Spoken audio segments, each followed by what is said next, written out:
All day long, we saw pallets of supplies being dropped off at the McCarran Park Play Center. And with each load of tables, cots, water, and more, Tabitha Akaba's heart sank, knowing her 6- and 8-year-olds after school and summer activities might be in danger of being discontinued, making it harder for her to work.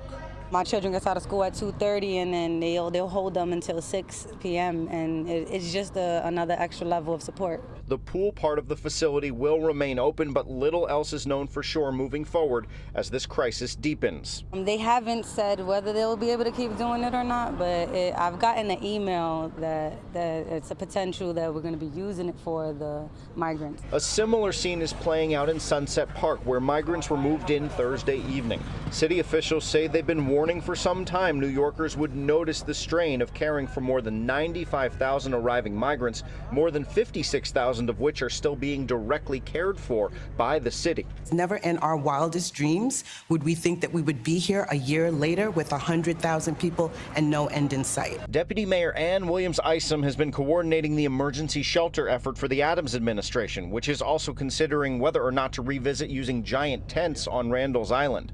Tenting was put in a parking lot last summer. This time it may be on the recreation fields and made more permanent.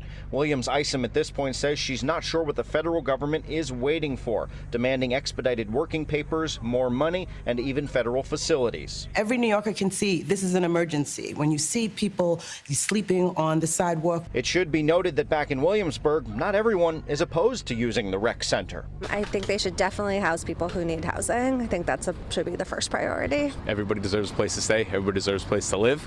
The more help we can give, I'm all for it.